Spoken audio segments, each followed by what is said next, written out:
Очигледно Зоран Заев мораше да се консултира со Грција, дали и со какво прашање да застане пред македонските граѓани.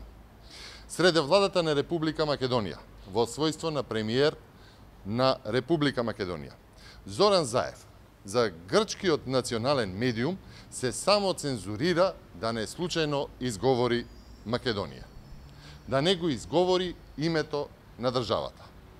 При тоа македонскиот премиер за своите одлуки или дилеми прво се обраќа пред грчката јавност. Тоа е зајакнатиот Зоранов идентитет. Ваквото однесување на Заев е срамно и антидржавно. За највисоките државни и национални интереси граѓаните да разбираат преку грчката национална телевизија, откако прво ќе го слушнат грчките државјани. Тоа е недостојно за премиер на Република Македонија. Дали тоа Зоран Заев се консултираше со неговите нови пријатели преку границата што да го праша македонскиот народ на референдум? Дали сте за Европска Унија и за НАТО и за поддршка на договорот со Грција, или дали сте за Европската Унија и НАТО поддржувајќи го името Република Северна Македонија? Прашањата сами по себе се манипулација и ја поистоветуваат определбата за членство во Европската Унија и во НАТО со срамниот договор што го прифати Зоран Заев. Лагата на Заев е дека обезличувањето на македонскиот народ е предуслов за евроатлантските интеграции, бидејќи тие се темелат на достоинствено партнерство и почитување на човековите права, кои за жал Заев ги погази. Никој не бара од македонците да се самоукинат.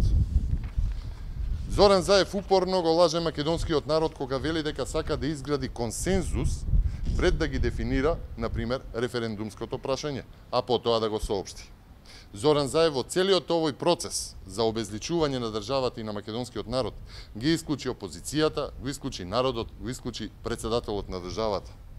Го претвори процесот во своја приватна забава.